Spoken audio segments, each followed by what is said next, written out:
Hello, my name is Edward Toth. I work for the City of New York, Department of Parks and Recreation. I'm the director of the Greenbelt Native Plant Center. Title of my talk is the Mid-Atlantic Regional Seed Bank, a case study in actualizing the national seed strategy. Um, According to the seed strategy, the way success should look like for the strategy is the emergence of a nationwide network of collectors, researchers, farmers, nurseries, and seed storage facilities, and restoration ecologists, basically all those people that are necessary to execute a native plant material supply chain in any given area. So we need networks on a nationwide basis of all these participants to make this all work. So I am offering up the story of our nursery and the Mid-Atlantic Regional Seed Bank as an example of a group that's working towards these goals. Um, Goal one of the seed strategy centers on identifying seed needs and ensuring the reliable availability of genetically appropriate seed. And really, it's under goal one that most of the things I'm going to describe for the seed bank program that fall under this goal.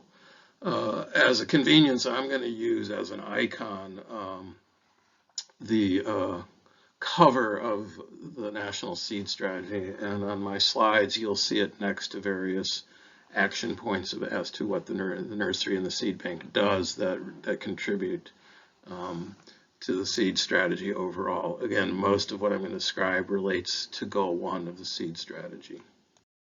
So first of all, what is the Greenbelt Native Plant Center?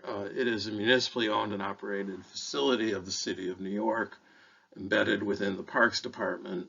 It's there to provide native plants and seeds from local and regional plant populations in support of the conservation, restoration, and management of the city's natural resources. And there's many things we do. I'm going to describe those things that relate most directly, again, to the goals of the seed strategy. At the heart of what we do is wild seed collection. I have two full-time seed collectors that do this. We take that seed, we process it and bank it. We use most of that seed that we collect directly for plant production and what we call foundation seed production. We have experience at collecting and banking over 500 species, which represents 2/3 of the flora of New York City. So we capture a great deal of the biodiversity of our populations. We've made in the 25-year history of the nursery over 12,000 collections. We're constantly drawing down on those for our own production. So typically what you see in this illustration of the seed bank itself are about 2,000 collections at any one time. And over our existence, which spans about 25 years, we've probably made 12 million plants that have made their way into the natural areas of New York City. One of the things that we typically do because of our expertise over getting out into these habitats and really knowing these populations and these species and these habitats, but also really understanding how to produce these plants in a nursery setting, is that we end up doing a great deal of advisement to those that are staging the projects about which species to use, and just as importantly, how best to establish them. And we also increasingly are documenting the protocols we use for our production so that we can make that available to others. The other thing we do at the nursery since about 2014 is that we actually develop what is called Generation 1 or founder seed from wild populations. We do this so that we have a bulk seed product available for projects in and around New York City. And we came to realize that seeding operations as well as live planting was really important even in an urban setting. And to date, we've banked 75 species of founder seed produced in small plots like you see here in this illustration. This seed, for instance, in the last 3 years has fueled about 75 projects within New York City. Some of them small, but some of them larger, at least by our standards. I will point out that about 8 species that make their way into these mixes as rather major components, we actually need to have commercially increased in order to come up with the bulk seed quantities that we would need to do our production. So we actually want to take our F1 or founder seed and hand that off to commercial growers to produce and return to us F2 bulk seed. So then what is MARSB, or the Mid-Atlantic Regional Seed Bank? This is a program I started, again, roughly about 10 years ago, out of the recognition that we needed to take the efforts we were doing in New York City, and some of those activities extend out into the entire Mid-Atlantic region, which you see illustrated here. The primary things that we seek to do as a regional seed hub center on collection and banking, both our own collections and others' collections in the region for their use. One of the things that also has grown out of this quite naturally is that we do quite a bit of training and education about the practice of seed collecting to various groups that want to learn these skills and that can assist us and themselves make sure they're making appropriate collections, following Seeds of Success protocols, and in some instances actually helping us with collection efforts. To date, we've made about 1,000 collections in the MARSB program. We've done that under various programs. Most of these have either been cooperative agreements or direct pay situations, but some of the things we've done is we've made collections for Gateway National Recreation Area, which is on Jamaica Bay for the National Park Service. We participated with 2 other institutions on the East Coast to make post-Sandy recovery collections for projects for the Department of the Interior. The map on the left here shows these are all projects from various federal agencies or grant recipients of the federal agency post-Sandy recovery projects, and we made hundreds of collections to assist with that effort. And we've done other collection programs for the Forest Service, the National Arboretum, the North American Orchid Conservation Center, and Seeds of Success itself. I would characterize our seed banking, both for ourselves and for the region, as active seed banking. And I view MARSB essentially as the regional savings and loan when it comes to seed. So increasingly, we offer our seed banking facilities and expertise to others in the region for them to keep their seed with us. It remains their seed, but it's there, it's stable, it's well curated, and it's available for them to withdraw, if you will, when they're ready to use it.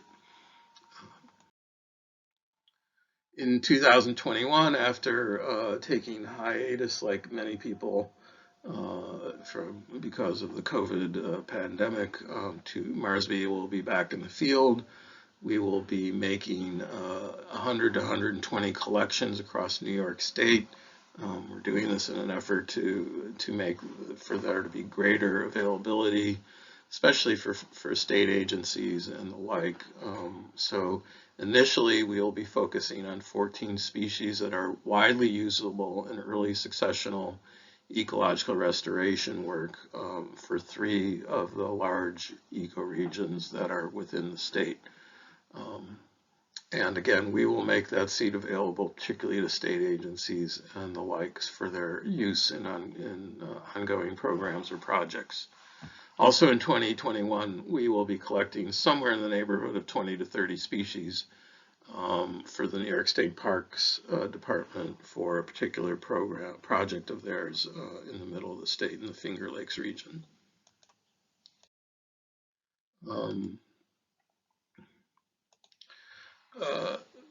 I think I skipped a slide here. Anyway, one of the other goals of the seed strategy is to assess seed needs, and in 2017, MARSB was actually able to do a user survey of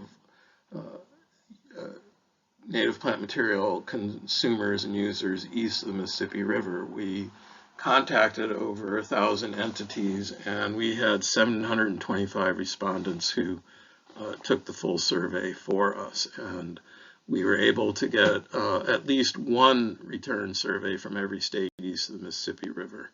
And of course, many states, many more than that.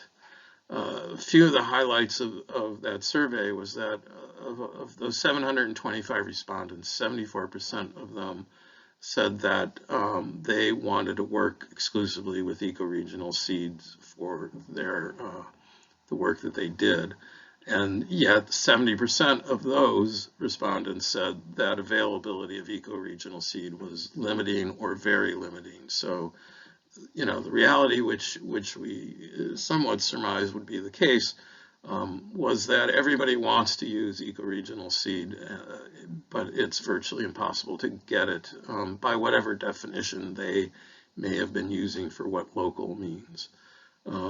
And so that's just one highlight from the survey. The survey is available on our website, which is listed here at the bottom, if you want to take a look at it in greater detail. The other really interesting thing about doing this survey for me personally was it really, you know, we asked about a great many other things, particularly about what would aid them in their own efforts to use native plant materials. And out of that came a lot of responses, which I will talk about in a minute, that will point the direction for Marsby in the future. One of the things we want to do, and hopefully in the coming years, is to create an online marketplace that's a web-based registry of end-user programs and projects that need native plant materials. And this will be available for anyone to view. And so we will, you know, aid the effort to get better information to growers about where the demand is. We certainly hope to expand Marsby into other states. We're looking for things like establishing a regional seed warehouse, the idea of a seed cleaning cooperative, and in general increase our partnerships to further develop the supply chain from where it is in the mid-Atlantic states. One of our greatest challenges is that virtually all that we do is funded by grants and contracts. And we really need to an increase in stable funding to really take on many of the important tasks that we see that we could be doing. Okay, that's my talk. Thank you very much.